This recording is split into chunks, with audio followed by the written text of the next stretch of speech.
mati keuntungan kalau hidup berbuah.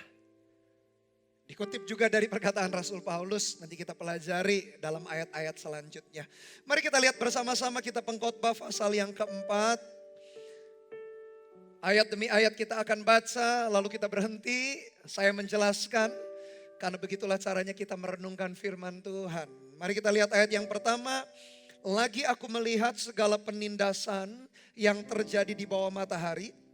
Dan lihatlah air mata orang-orang yang ditindas dan tak ada yang menghibur mereka.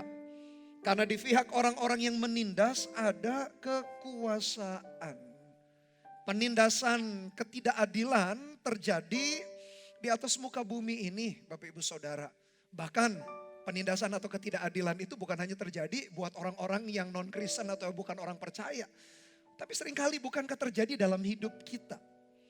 Mungkin kalau saya izinkan Bapak Ibu Saudara bercerita satu persatu, ada pengalaman-pengalaman ketidakadilan atau penindasan atau kecurangan yang kita hadapi. Padahal kita anak Tuhan, padahal kita rajin berdoa, rajin beribadah, melayani bahkan memberi. Ternyata kadang penindasan atau ketidakadilan juga bisa terjadi dalam kehidupan kita, anak-anak Tuhan, orang-orang Kristen sekalipun, dan Salomo sepanjang hidupnya memperhatikan melihat hal itu. Dalam istilah teologi ya disebut ada kata yang disebut dengan kata theodesi. Theodesi adalah mengapa ya penderitaan atau hal yang tidak enak atau musibah terjadi pada orang benar. Bahkan orang-orang yang bukan percaya, bahkan orang-orang yang sengaja gak mau percaya ada dia Tuhan, mereka berpikir tuh kan, itulah buktinya kenapa musibah, kenapa kecelakaan, kenapa bencana terjadi ini dan itu tuh kan buktinya memang gak ada Tuhan. Coba ada Tuhan. Tuhan kan pasti bisa menghindarkan, Tuhan kan maha tahu, maha kuasa. Dia bisa menyingkirkan musibah, bencana. Tuh kan kata orang-orang yang gak mau kenal Tuhan, tuh kan kata orang-orang ateis, mereka gak percaya Tuhan itu ada karena buktinya kejahatan, penindasan, kecurangan terjadi di mana-mana. Bahkan tak luput kadangkala kita orang-orang benar pun juga mengalaminya. Salah satu pasti tokoh Alkitab, kita tahu ceritanya mengenai Ayub. Kadang-kadang ngeri sih baca kitab Ayub yang 42 pasal itu ngeri. Harapannya sih doanya kita, Tuhan supaya jangan seperti mengalami apa yang Ayub alami. Tapi kisah Ayub pun ditulis untuk mengingatkan kita ternyata banyak hal yang tidak ideal, banyak hal yang bersifat tidak enak terjadi atas orang-orang benar. Dan ternyata benar Salomo di dalam hikmatnya dia menjumpai ternyata juga penindasan terjadi di bawah matahari. Di bawah matahari itu di mana sih? Ya di atas muka bumi ini loh, di dunia ini. Terjadi perkara-perkara yang tidak menyenangkan, terjadi perkara-perkara yang tidak enak. Kalau Bapak Ibu Saudara tanya kepada saya, jawabannya memang kadang-kadang penuh misteri. Kedaulatan Tuhan yang mengetahui semuanya itu. Tapi kalau kita bisa simpulkan mengenai hal yang tidak enak, penindasan yang terjadi, maka sebetulnya ada konsekuensi. Minimal ini 3 hal konsekuensi yang saya pikirkan mengenai penindasan yang terjadi di atas muka bumi. Yang pertama, saya meyakini setiap orang harus mempertanggungjawabkan perbuatannya di atas muka bumi. Kalau kita berbuat curang, kalau kita berbuat jahat, menindas, kita bukan korban, bahkan kita pelaku penindasan. Satu saat kita harus mempertanggungjawabkan di hadapan Tuhan. Kitab Wahyu dicatat bagaimana satu ketika semua manusia akan menghadap tahta pengadilan. Dan dibuka kitab yang berisi catatan-catatan mengenai perbuatan kita selama kita di atas muka bumi, Bapak Ibu Saudara. Berbicara mengenai penindasan di atas muka bumi berarti konsekuensi yang pertama adalah kita perlu mempertanggungjawabkan. Entah kita orang baik, entah kita orang jahat, kita harus mempertanggungjawabkan. Kalau doa saya sih Bapak Ibu Saudara, lebih baik memilih jadi orang benar, jadi orang yang ditindas. Meskipun saya doakan dalam nama Tuhan Yesus, tak seorang pun ada yang ditindas. Tapi lebih baik jadi korban dibanding jadi pelaku maksud saya. Tapi kalau lebih ideal lagi sih, tidak ada seorang pun jadi korban. Karena konsekuensi yang pertama kita perlu mempertanggungjawabkan. Yang kedua, kita yang punya power, kita yang punya kuasa, otoritas, koneksi kekayaan, gunakan dengan bijaksana bukan untuk menekan atau merugikan orang lain. Saya jadi teringat kisah Daud, kaya raya, hebat ini raja. Kalau berperang pasti menang, banyak menangnya. Satu ketika dia lihat seorang wanita mandi namanya Batsheba, lalu dia rancang bagaimana suaminya namanya Uria dibunuh dengan begitu licik, dengan begitu curang. Lalu setelah melakukan dosa ditegur oleh nabi, seorang nabi namanya Nabi Nathan. Nabi mempergunakan cerita perumpamaan, ada orang kaya ngambil dombanya orang miskin, disembelihnya untuk dikasih kepada tamu-tamunya. Daud marah sekali, siapa orang itu? Nabi Nathan berkata, engkaulah ya raja. Yang begitu curang, kau punya semua kaya raya, tapi menindas orang yang lemah, mengambil domba satu-satunya, bahkan membunuh Uria. Konsekuensi yang kedua, berbicara mengenai penindasan atau ketidakadilan di atas muka bumi, berarti sadari baik-baik Bapak Ibu Saudara, gunakan kuasa, otoritas, kekayaan, sumber daya yang kita miliki untuk melayani Tuhan, bukan untuk menindas atau mencurangi seseorang. Yang ketiga, terdengar tidak enak sih, tapi kalau orang benar terlanjur ditindas. Dan akhirnya kita meninggal dunia, seolah-olah Tuhan tidak bela begitu waktu kita di atas muka bumi. Seolah-olah akhirnya kita meninggal juga karena penindasan itu. Saya meyakini dalam kekekalan, keadilan atau upah itu menjadi bagian kita. Dan lamanya hidup manusia di atas muka bumi yang kata Musa 70-80 tahun, mungkin ada yang 100 tahun, sedikit orang saja. Tapi dibandingkan kekekalan jauh Bapak Ibu Saudara. Jadi kalau kita lihat dari sudut pandang kekekalan, penindasan ketidakadilan yang ada di atas muka bumi menjadi sesuatu yang kita rasa singkat begitu. Kalaupun kita tidak dibela, seolah-olah tidak dibela. Kalaupun penindasan itu terjadi dan akhirnya kita meninggal dunia. Lalu kayaknya kita penasaran begitu. Oh Tuhan tidak melakukan keadilan sepanjang kita di atas muka bumi, dengarkan baik-baik. Dibanding namanya kekekalan, namanya aja kekekalan. Dari ujung ke ujung gak ada batasnya dibandingkan hidup kita di atas muka bumi. Maka lihatlah hidup yang kekal atau kekekalan itu menjadi upah, menjadi bagian kita. Itulah cara pandang ketika kita melihat penindasan, ketidakadilan, penganiayaan. Janganlah jadi pelaku penganiayaan, kalau jadi korban bertindaklah dengan bijaksana, bukan balas dendam, minta perlindungan Tuhan. Doa saya sebagai gembala Anda supaya perlindungan Tuhan sempurna dalam hidupmu. Tapi kalaupun terjadi seperti kisah yang mengenaskan, yang tidak mengenakan seperti Ayub, biarkan hati kita tetap tidak meninggalkan Tuhan.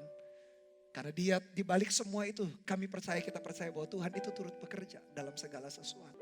Nah, kita bahagia atau enggak sebetulnya tergantung pilihan kita. Sehingga Paulus yang saya jadikan judul di dalam kitab Filipi pasal pertama, ayat 21 sampai 24, ayat yang begitu terkenal, berkata demikian. Karena bagiku hidup adalah Kristus dan mati adalah keuntungan. Tetapi jika aku harus hidup di dunia ini, itu berarti bagiku bekerja, berarti lakukan sesuatu produktif, memberi buah. Paulus berkata, jadi mana yang harus kupilih? Aku tidak tahu. Aku didesak dari dua pihak. Aku ingin pergi, maksudnya ingin meninggal. Diam bersama-sama dengan Kristus itu memang jauh lebih baik. Ayat 24, tetapi lebih perlu untuk tinggal di dunia ini karena kamu, karena jemaat katanya. Paulus sendiri menyatakan, kalau dia hidup di atas muka bumi, tadi Salomo sih membandingkan lebih baik yang tidak hidup sama sekali, yang gak pernah ada, maksudnya anak gugur kalau di pasal-pasal berikutnya dia katakan. Tapi saya kurang setuju. Saya meyakini kalau kita yang hidup di atas muka bumi, tapi kita punya prinsip seperti Rasul Paulus tadi. Kalau mati memang keuntungan, kalau hidup kita bekerja menghasilkan buah, maka saya yakin dan percaya hidup kita itu gak akan sia-sia. Meskipun jerih payah, usaha, kadang-kadang penindasan, kadang-kadang hal yang tidak mudah kita hadapi. Tapi orang-orang yang seperti itu, orang-orang seperti Bapak Ibu Saudara dengan saya, yang berusaha berjalan di dalam kehendak dan rencana Tuhan, kita ini orang-orang yang berbahagia. Paulus berkata, kalau aku hidup berarti ini prinsipnya. Aku pasti lakukan sesuatu, entah pekerjaan, entah bisnis, entah pelayanan, tadi dalam keluarga. Lakukan sesuatu untuk menghasilkan buah. Buah berarti sesuatu yang bisa dinikmati oleh orang lain. Buah tidak dinikmati oleh pohonnya. Biarkan hidup kita seperti pohon itu yang menghasilkan buah. Hidup kita berarti bisa dinikmati oleh orang lain. Bagi saya kadangkala iri hati dalam takaran tertentu baik. Maksudnya adalah supaya kita ini kadang-kadang perlu cermin. Orang lain lebih semangat, lebih rajin. Kita malas, harusnya kita malu. Nah kalau dalam batasan itu sih masih oke lah iri hatinya yang dalam konteks yang baik. Tapi iri hatinya kalau kebablasan, kalau keterusan, jadi akhirnya menyikut orang, lalu gak terima, bersungut-sungut, marah, kemudian gak terima lakukan perkara-perkara yang curang untuk menjatuhkan orang lain. Nah itu yang gak boleh. Tapi kalau iri tanda petik masih dalam takaran yang baik, akhirnya kita bercermin, iya ya. Orang itu bisa pakai waktu dengan baik, saya kok sembarangan. Orang itu bisa ya, bekerja sambil juga dia terus belajar, kok saya gak bisa. Nah kalau iri yang kayak gitu masih dalam batasan yang terukur, nggak apa-apa juga sih. Sama seperti rasa takut kan. Kadang takut juga baik dalam batasan yang pas, yang wajar. Coba orang nggak punya ketakutan, nyetir kendaraan mobil atau motor, terus aja digas begitu rupa. 100 km, 120 km per jam terus. Kadang-kadang bahaya sih, nggak ada rasa takut begitu. Kalau kitanya nggak takut celaka, kita harus berpikir takutnya mencelakai orang lain. Karena kendaraan yang kita bawa. Kadang-kadang rasa takut dalam takaran tertentu baik. Demikian juga iri hati dalam arti yang positif dalam batasannya. Kadang-kadang baik untuk jadi cermin. Untuk kita jadi melihat orang lain dan kita melihat diri sendiri. Iya ya, ternyata masih banyak kapasitas. Masih banyak waktu, masih banyak potensi yang kita bisa kembangkan. Tapi kalau iri, akhirnya kita sikut sana sikut sini. Bersungut-sungut, menyalahkan Tuhan, tidak terima. Nah itu yang salah. Oleh karena itu Bapak Ibu Saudara, hargai hubungan kita dengan orang-orang lain, jangan sendirian. Karena Tuhan mendesain kita demikian. Saya tulis life is designed for companionship, not isolation. And for intimacy, not loneliness. Kehidupan dirancang Tuhan untuk sebuah hubungan, bukan untuk menyendiri seorang diri. Bahkan untuk kedekatan, keintiman. Bukan kesendirian, bukan kesepian. Tuhan mendesain hidup kita demikian. Sehingga bijaksanalah.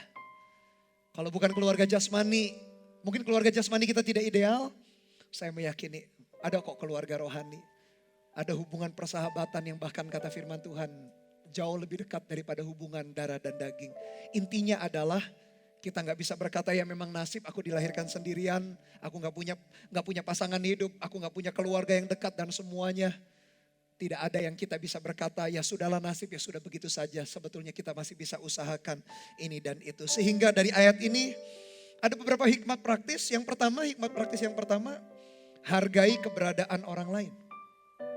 Mau keluarga jasmani, keluarga rohani, sahabat, teman, komunitas, hargai mereka. Jangan sendirian. Yang kedua, kita yang sudah menikah, setialah kepada pernikahan kita.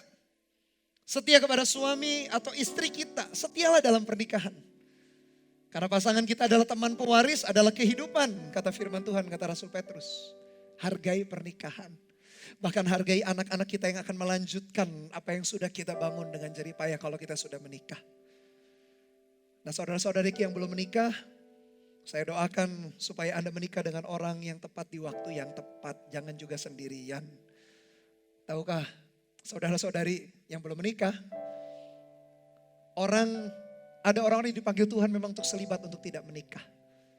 Tapi jauh lebih banyak Tuhan panggil orang-orang untuk menikah, sebetulnya menikmati pernikahan. Karena pernikahan atau keluarga adalah idenya Tuhan.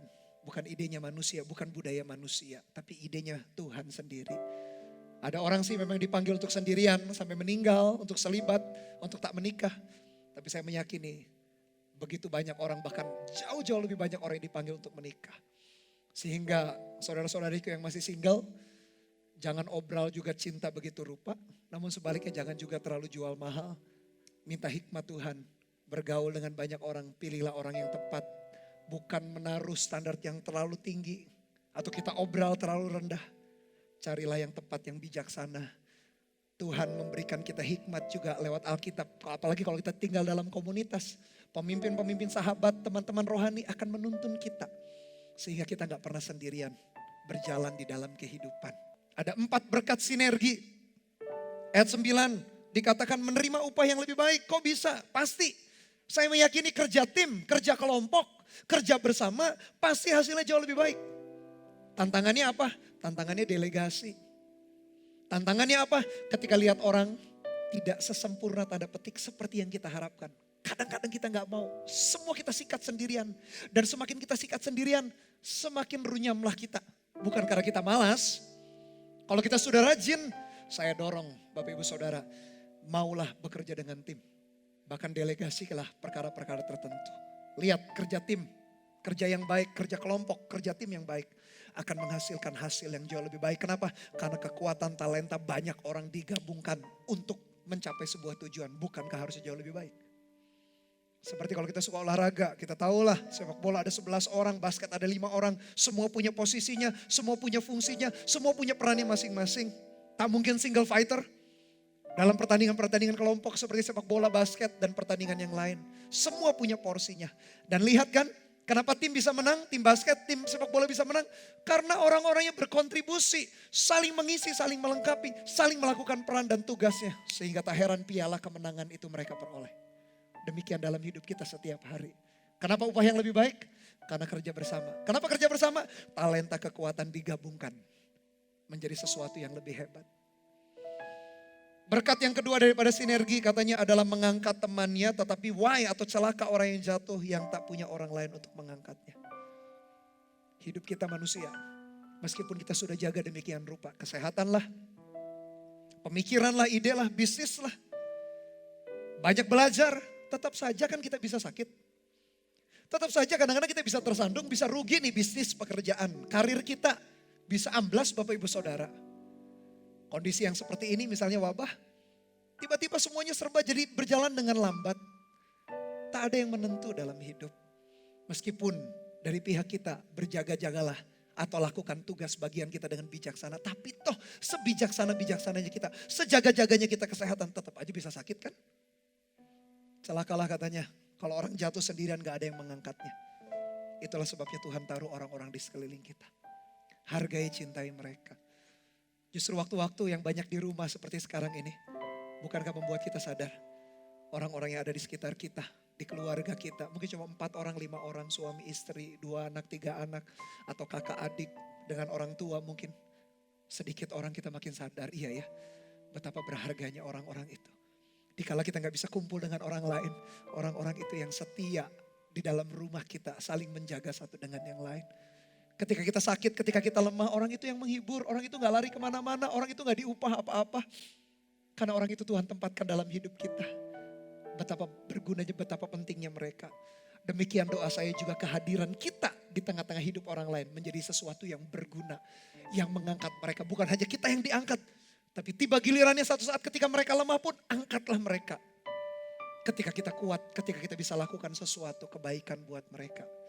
Itulah berkat sinergi yang kedua. Berkat sinergi yang ketiga, dikatakan kalau suami istri, kalau mereka tidur berdua menjadi panas. Tapi saya juga percaya ini merupakan figuratif atau gambaran berbicara mengenai saling membangun, saling membakar semangat satu dengan yang lain. Bukan hanya hangat secara fisik, tapi secara jiwa, secara hati, secara spirit. Kalau kita ketemu dengan orang yang optimis, kita pun akan tertular optimis kan. Optimis itu apa sih? Selalu melihat kesempatan meskipun di tengah-tengah kesempitan. Sebaliknya pesimis apa? Selalu melihat kesempitan meskipun kesempatan besar di hadapan kita. Kita bersyukur kalau dikelilingi oleh orang-orang yang optimis, orang-orang yang takut akan Tuhan, orang-orang yang cinta Tuhan. Semangat yang seperti itu menular dalam hidup kita. Semangat yang seperti itu menular. Bertemanlah, bergaul dengan banyak orang, bersahabatlah, pilih-pilih. Karena akan saling mempengaruhi satu dengan yang lain, kekuatan sinergi. Orang akan menjadi hangat kalau berdua. Ada transfer sikap, ada transfer semangat satu dengan yang lain. Sama juga bisa membagikan kedinginan. Kalau kita bersifat beku, kaku, gak mau maju, itu juga menular, hati-hati.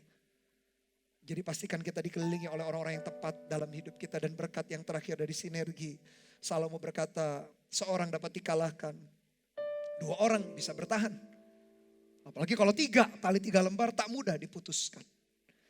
Ada kekuatan yang luar biasa, tak mudah diputuskan, tak mudah hancur. Kalau kita bersama-sama tidak sendirian.